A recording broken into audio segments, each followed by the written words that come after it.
Fala, galerinha. Vamos lá continuar nosso curso. Na aula passada a gente viu o método de Gauss-Jacobi. Hoje vamos ver o método de Gauss-Seidel, né? Então a motivação para estudar o método de Gauss-Seidel é a seguinte: como a gente acelera a convergência do método de Gauss-Jacobi, né? A ideia é bastante simples. Por exemplo, no método de Gauss-Jacobi, quando a gente está calculando xi no passo k mais 1, a gente já calculou todos os xi's anteriores, né? Ou seja, a gente já tem um valor de x1 no passo k mais 1, x2 no passo k mais 1, até xi menos 1 no passo k mais 1. Então a ideia é utilizar esses valores atualizados do xi para calcular os próximos coeficientes dele. Então, por exemplo, se a gente quer calcular o xi no passo k mais 1, eu vou usar todos os anteriores a ele, né, o x1 no passo k mais 1 até o xi menos 1 no passo k mais 1, e os valores restantes no passo k, ou seja, do xi mais 1 no passo k até o xn no passo k. Então, se a gente pensar no nosso sistema, nosso processo interativo, como ele ia ficar, ele ficaria da seguinte forma, então. Então, aqui a gente tem, né, o x1 no passo k mais 1 nada mais é que o mesmo passo que a gente fez no Gauss-Jacobi. Agora, quando a gente for calcular o x2 no passo k mais 1, note que eu já tenho o x1 já atualizado no passo k mais 1. Então, eu, ao invés de utilizar o x1 no passo k, eu posso utilizar ele já atualizado. E os demais que eu não tenho, todo mundo no passo k. A mesma coisa para o x3 no passo k mais 1. Como eu já tenho x1 no passo k mais 1 e x2 no passo k mais 1, eu posso utilizar eles para calcular o x3 no passo k mais 1. E os demais, ou seja, x4 até o xn, vão estar no passo k porque eu não tenho esses valores ainda. E, consequentemente, quando eu chegar no xn no passo k mais 1, todos os meus elementos já estão atualizados aqui, né? Então, essa simples brincadeira vai fazer com que a convergência do método seja mais rápida do que o Gauss-Jacobi, ou seja, vai acelerar o processo. Algumas considerações então, né? Se a gente for remontar o sistema linear, ou seja, se eu pegar os valores da diagonal em cada uma das linhas e passar para o lado esquerdo, vocês vão reparar o seguinte, que os valores de x que estão no passo k mais 1 são aqueles que estão sendo multiplicados pela estrutura triangular inferior da matriz A, incluindo a diagonal dela. E todos os elementos de x que estão no passo k vão estar multiplicados com os coeficientes da matriz A que estão na estrutura triangular superior dela sem a diagonal, certo? Então, fazendo essa observação, a gente pode escrever então o processo na forma matricial, né? Então, lembrando, né, lembrando que todos os métodos interativos a gente consegue escrever nesse sistema equivalente, né? Xk mais 1, que é igual uma matriz C vezes um vetor no passo X no passo K, mais um vetor G, né? E ele é construído a partir do sistema linear original, né? Da X igual a B. Então, como a gente vai obter, então, a matriz C e o vetor G do método de Gauss-Seidel? Simples, né? Vamos escrever a matriz A dessa maneira aqui, nessa soma, né? Que eu chamei de uma matriz Elão, que na verdade é uma matriz L de esquerda e R de right, né, de direita. Detalhe, isso aqui não é decomposição LU, tá? Não confundam com isso. Então aqui eu vou escrever então A como essa soma, onde L vai ser uma matriz triangular inferior de A, incluindo a diagonal, e R é uma matriz triangular superior de A, sem a diagonal dela. Então assim, ó, então se a gente partir do sistema original x igual a B, eu vou escrever A como essa soma dessas duas matrizes triangulares. Aplicando a distributividade, eu vou ter esse resultado aqui, a matriz L vezes o vetor x, mais a matriz R vezes o vetor x igual a B. Certo?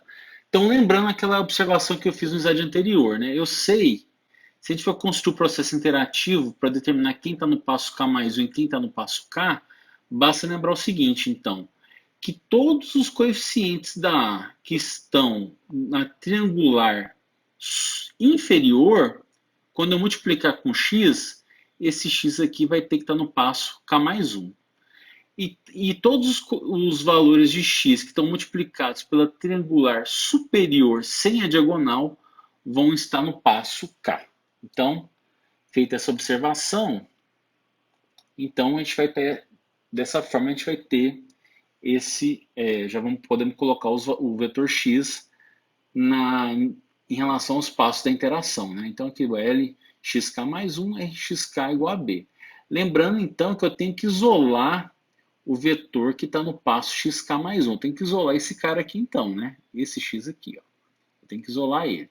Então a gente vai fazer, eu vou passar esse elemento aqui para o lado esquerdo subtraindo, e depois, fazendo isso, né, a gente vai ter então Lx no passo K mais 1 igual a menos Rx no passo K mais B.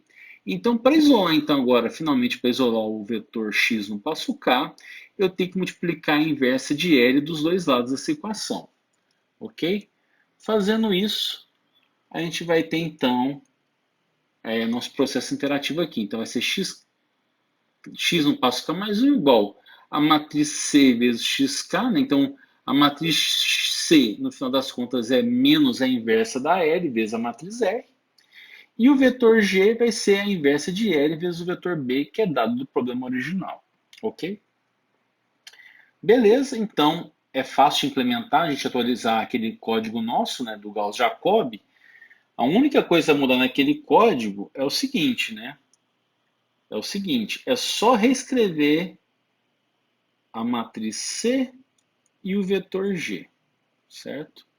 É só reescrever esses dois caras que estão aí. Então, lembrando, né, então na nossa entrada, então, vou passar a matriz A do sistema linear original, o vetor B, também do programa original, o chute inicial e a tolerância que você quer, né, a precisão que você quer a sua solução. E o programa vai sair para você ao valor da solução aproximado, né, como processo interativo a solução aproximada, e o número de interações que o método gastou com essa tolerância para encontrar esse valor aqui aproximado, ok? Então, dada a matriz A, a gente viu lá na nossa aula de MATLAB como calcular a matriz L e a matriz R, né? Só usar o comando trill com L para extrair a triangular inferior da matriz A, e o trill A1 para pegar a triangular superior sem a diagonal, né? Que esse 1 aqui dá aquela a gente transada a diagonal principal em uma unidade, né? Então, beleza. Então, vai ficar aqui, ó, menos L barra invertida R, que é a mesma coisa de menos a inversa de L vezes R. E aqui, L barra invertida B para o G é a mesma coisa que inversa de L vezes G, vezes B, desculpa. Ou seja, eu estou usando o comando barra invertida para não ter que calcular, para não ter que usar o comando inverso. Aqui a gente colocou Kmax, o número máximo de interações 10.000, e um contador começando com 0. E aqui a nossa recursão, né? Enquanto o erro, né, no caso estou usando o teste do resíduo, for maior que a tolerância que você deu e o número de iterações for menor que o Kmax, a gente vai incrementando o nosso contador e atualizando o vetor x. Se saiu desse loop aqui é porque a gente encontrou a solução ou porque estourou o número máximo de iterações. Se estourar o número máximo de iterações, a gente vai mandar uma mensagem de erro falando que o método não converge e sair do algoritmo. Caso contrário, seja, se ao invés do Kmax aqui, esse critério aqui passa a ser falso, ou seja, se o resíduo é menor que a tolerância que você deu, então a solução vai ser o próprio x0 que eu fui atualizando em cada interação do método. Ok? Antes da gente prosseguir, então, eu quero voltar lá num problema que a gente fez, né, na Gauss-Jacob, nesse problema aqui, ó. E eu vou calcular ele, a gente vai calcular ele, que ficou faltando na aula passada, né? A gente vai calcular, resolver esse sistema aqui usando o método de Gauss-Jacob, com esse chute inicial. E eu vou calcular também o mesmo problema, esse mesmo sistema com o mesmo chute inicial, com o método de Gauss-Seidel, a gente vai ver quantas interações levou para encontrar a solução, ok? Então a gente vai para o MATLAB aqui agora. Vamos dar então a matriz A daquele problema, o vetor B daquele problema, que é esse vetor. Só para a gente ver a solução exata, vou usar o comando barra invertida, né? Então, a solução exata desse problema com a eliminação de Gauss é todo mundo 1. Agora o que eu vou fazer então? Eu vou chamar lá o comando para o Gauss Jacobi, né? Mas antes, desculpa, eu vou ter que pegar o chute inicial, que é o vetor x0, todo mundo 0, para ser honesto, né? Vou chamar meu método de Gauss-Jacobi, tá aí, ó. O método Gauss-Jacobi deu a mesma solução com o método de eliminação de Gauss e levou 10 interações para ter uma precisão de 10 a menos 4, né? Ou seja, para o teste do resíduo ser menor do que 10 a menos 4. Agora eu vou rodar o mesmo problema, com o mesmo chute inicial e a mesma tolerância, com o método de Gauss-Seidel. E vamos ver quantas interações vai levar. Repara que com o método de Gauss-Seidel deu a mesma solução, era de esperado, só que ao invés de gastar 10 interações, ele gastou apenas 7 para encontrar a solução com a mesma tolerância, ok? Então vamos seguir aqui. Agora, né, a gente já viu um programa, a gente viu que essa mágica funciona, a gente já viu um exemplo que a gente calculou, vimos a eficiência dele em relação ao Gauss-Jacobi, né, que era a motivação inicial dessa aula, né, um método que tem uma convergência mais rápida que o Gauss-Jacobi, ou seja, que ele chegue na solução com menos passos do que o Gauss-Jacobi. A gente viu que isso acaba acontecendo. Agora a pergunta também que surge foi o seguinte, né? Lá no Gauss-Jacobi a gente viu um critério para convergência do método, que é o critério das linhas e o critério das colunas. A pergunta que fica agora é se o método de Gauss-Seidel tem um critério também para a gente determinar a convergência dele só analisando a matriz A do problema original.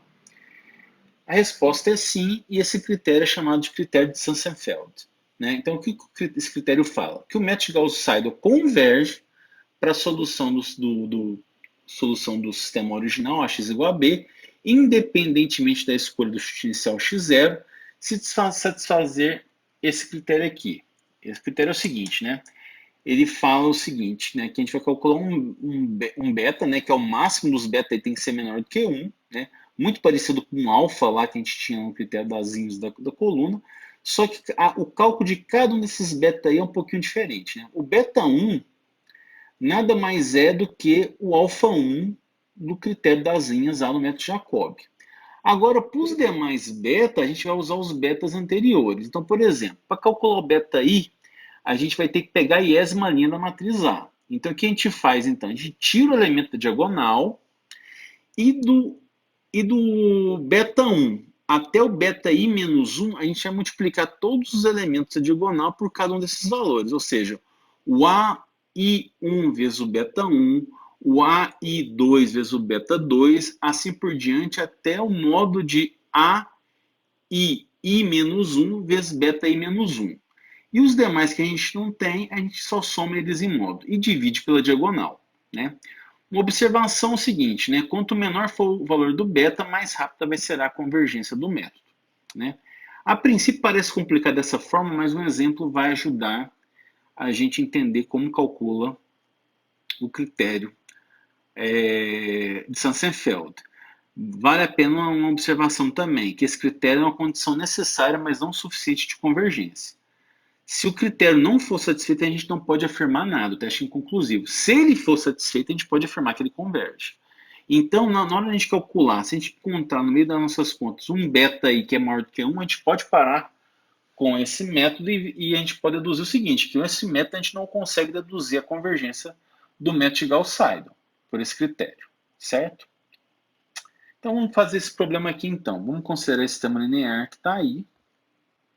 A primeira pergunta é se o método de Gauss-Seidel converge. Então, a gente tem que usar o critério de Sachsenfeld e verificar se ele é satisfeito. E depois, dado um chute inicial como vetor nulo, eu quero calcular o primeiro inteirado do método. Então, vamos lá resolver esse problema. Então, tá aí.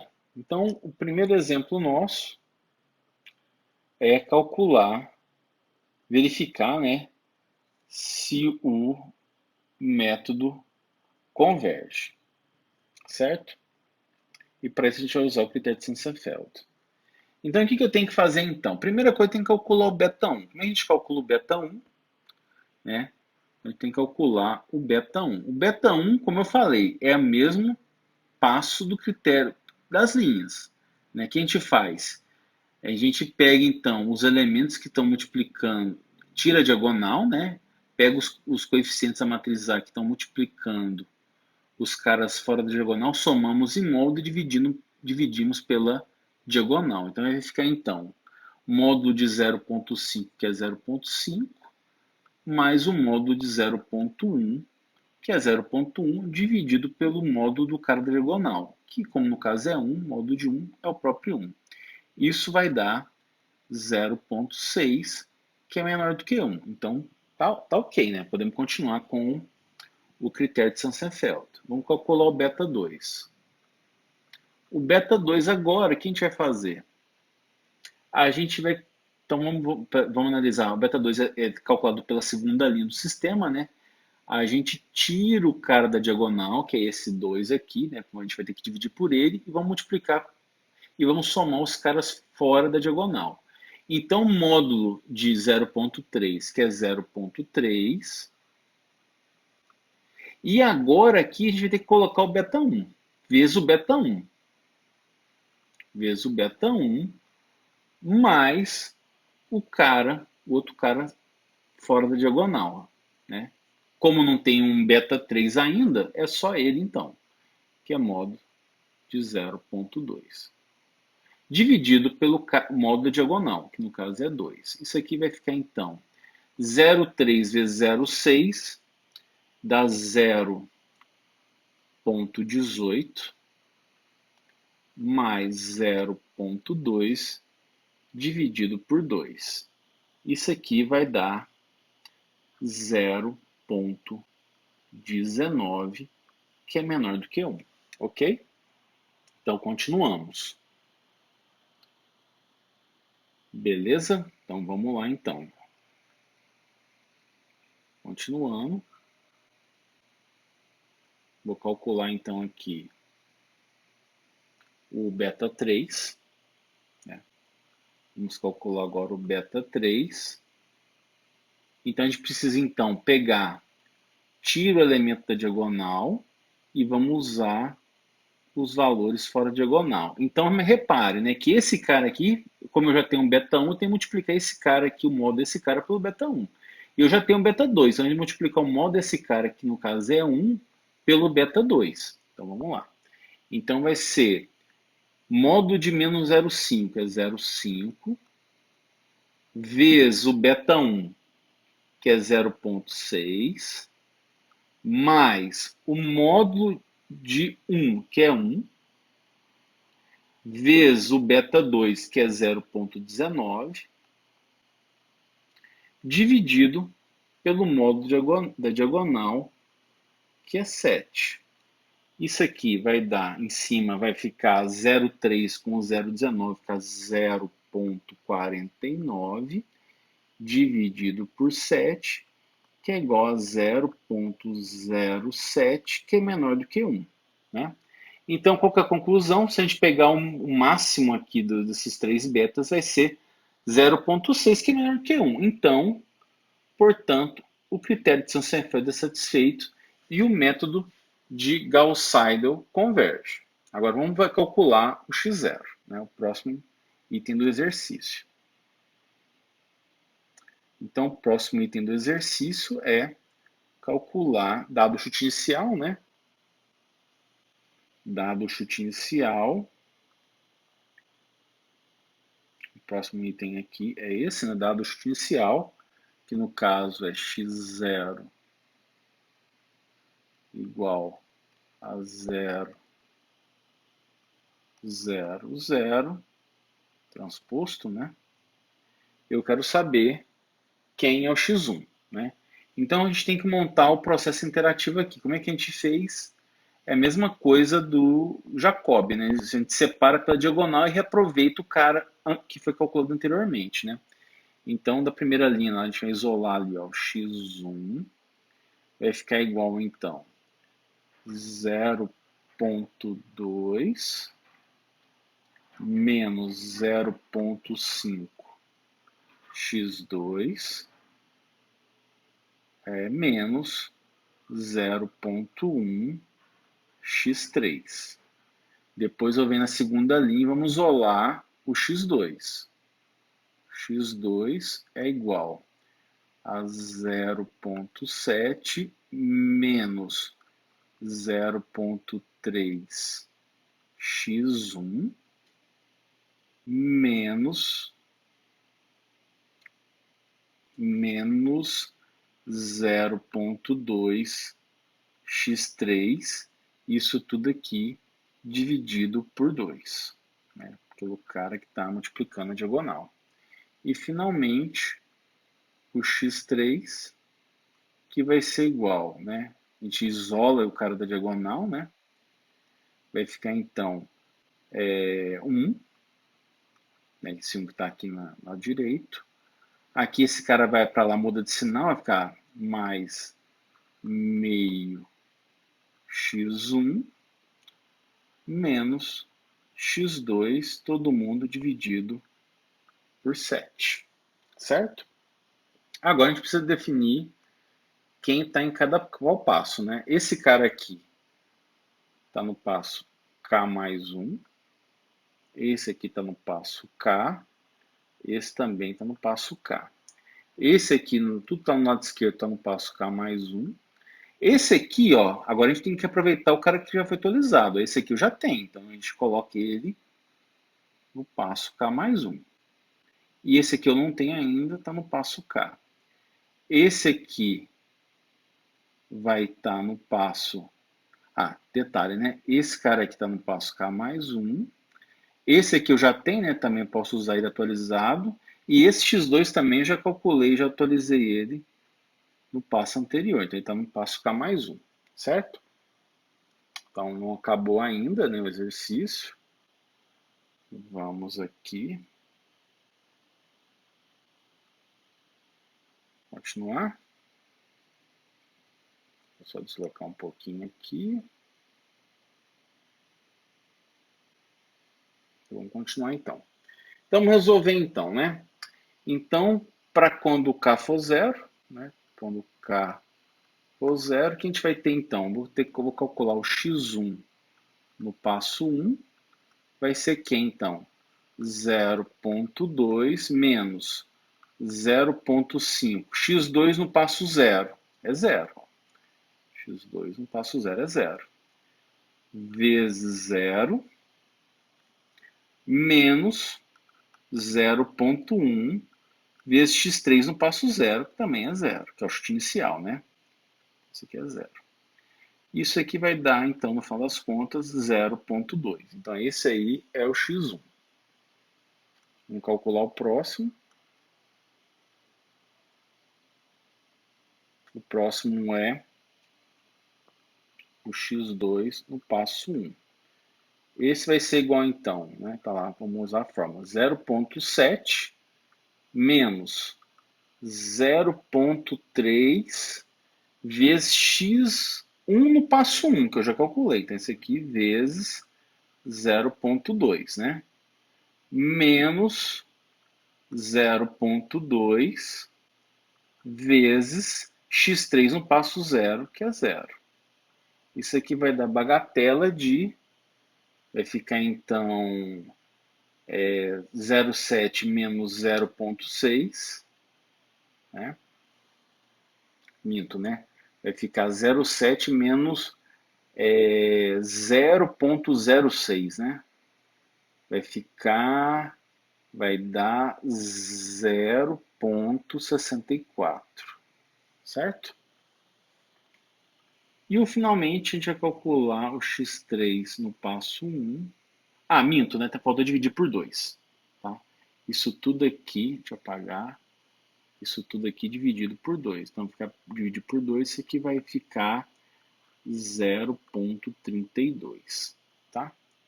E o próximo...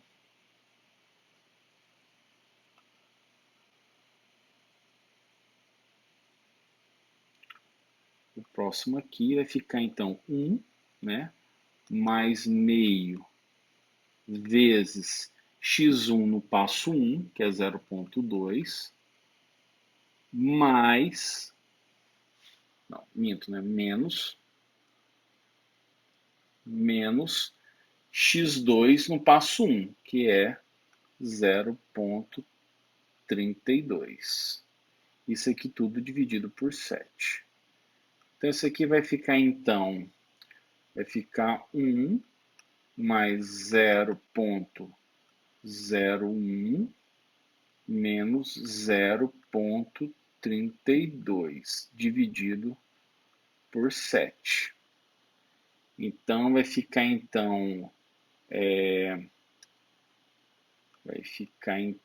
aqui vai ficar 33. 33 é... Não, minto. Menos 31 mais 1 vai ficar 69, né? 0,69 dividido por 7. Ok? Aí depois vocês façam essa conta aqui para saber quanto que vai dar esse elemento. Né? Então, com isso, a gente monta o vetor x, o x no passo 1. Né? Então, o x no passo 1, para finalizar, vai ser quem? Vai ser, então, x no passo 1, vetor vai ser, então, quem? Vai ser o vetor 0,2, 0,32 e esse número aqui, né? 0,69 dividido por 7. Está aí a solução do sistema. Ok? Então, voltando aqui, volta para o problema. Aqui, para ilustrar, não, que esse slide é o seguinte, eu mostro aqui esse problema se a gente usasse Jacob e Gauss-Seidel, né? Então aqui a curva vermelha. Então, esse gráfico é o erro em relação ao número de interações. Então esse gráfico mostra o seguinte, que o método de Gauss-Seidel ele precisa de menos interações para atingir esse erro de 0,01 do que o de Jacob, certo? Ou seja, só para demonstrar que a convergência do método de Gauss-Seidel é mais rápida do que o método de Gauss-Jacob. Então, observação, né? O método de Gauss-Seidel converge mais rápido, só que o método de Gauss-Jacob tem uma vantagem, ele é paralelizável, porque ele não depende dos passos anteriores, né?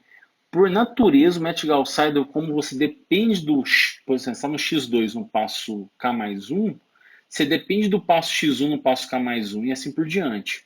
Então não tem como você paralelizar esse processo, você depende como você depende do anterior, então todo o processo é sequencial por natureza, por construção.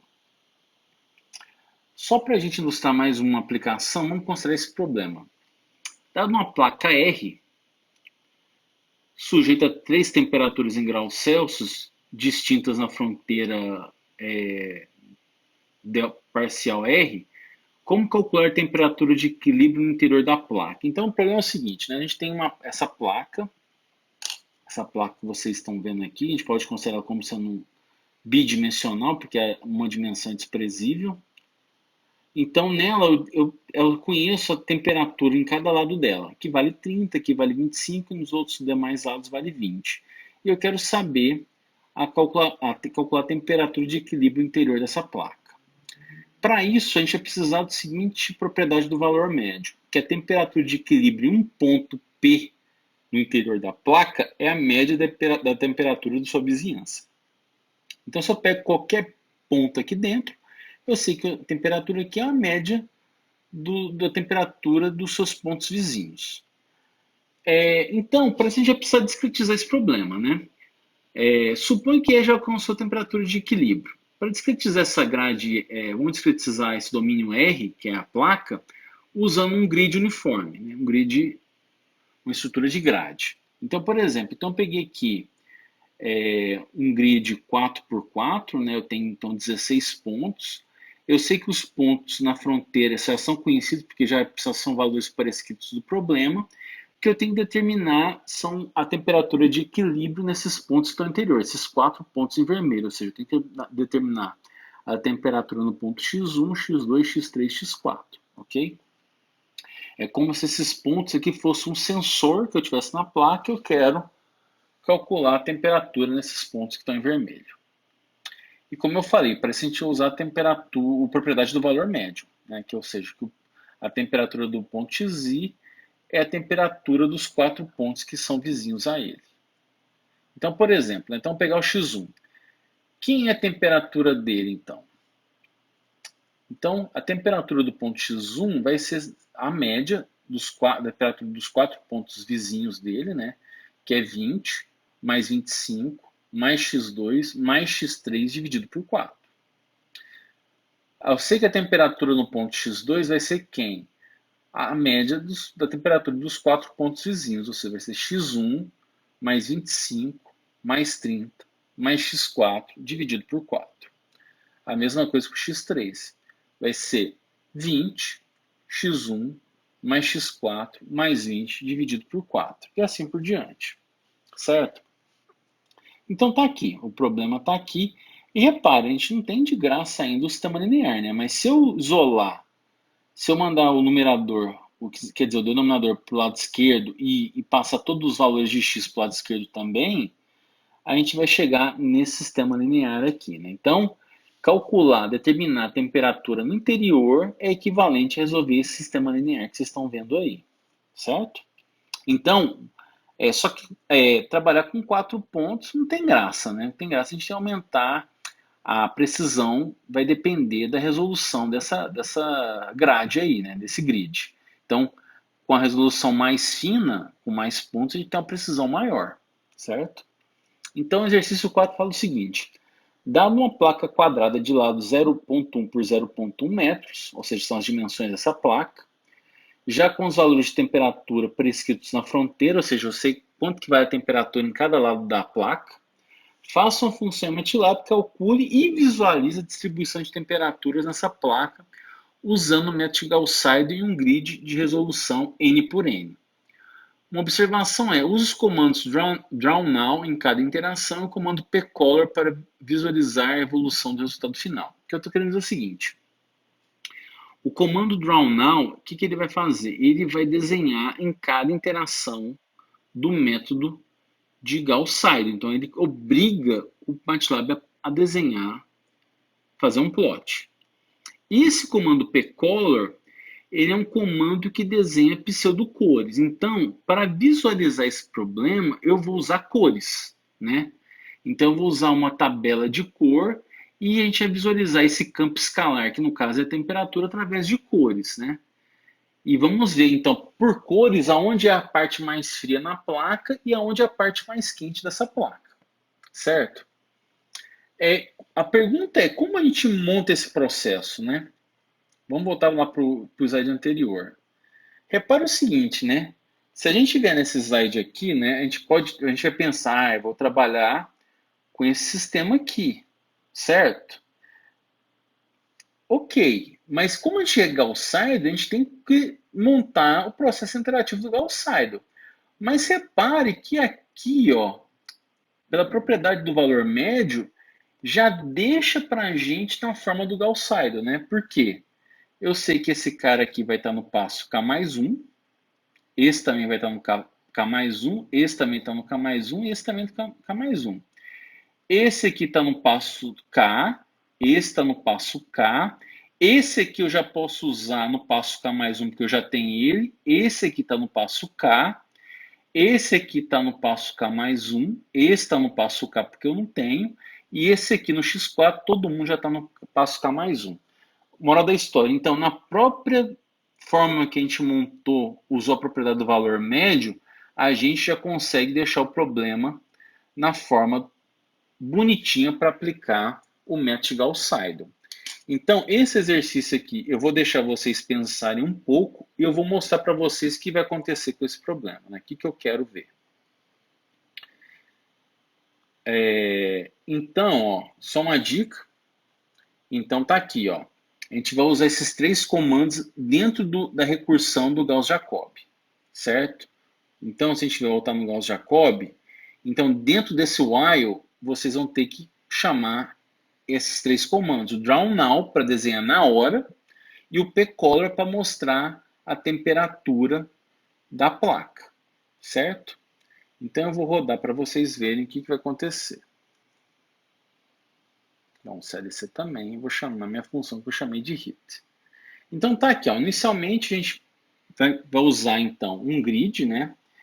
Só outro detalhe que eu não falei, né? Esses valores de XY são as coordenadas da malha. Então você, para gerar esse x e esse y, vocês vão usar o comando mesh grid. Né? O comando mesh grid ele vai gerar esse grid que vocês estão vendo. Aqui no caso eu usei uma malha 50 por 50. Então tem 50 valores na direção de x e 50 valores na direção de y.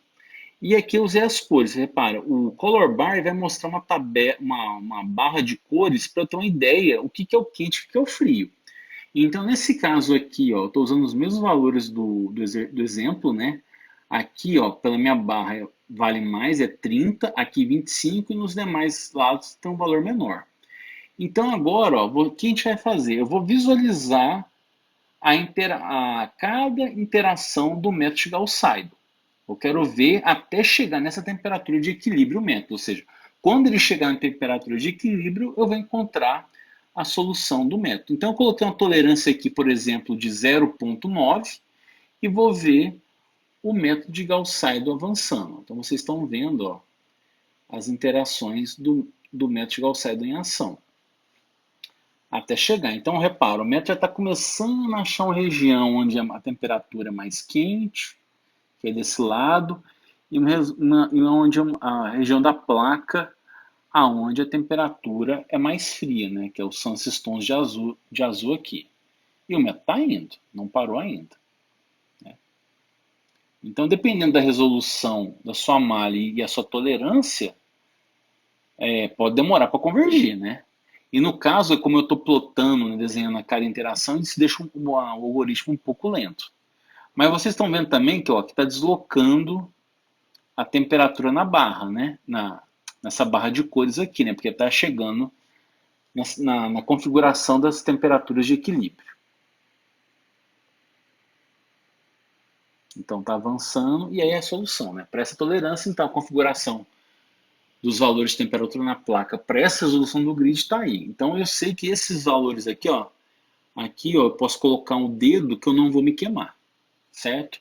Então eu vou deixar vocês pensarem em fazer esse exemplo e na semana que vem eu vou mandar o código para vocês com a solução. Mas eu quero que vocês pensem um pouquinho como resolver esse problema.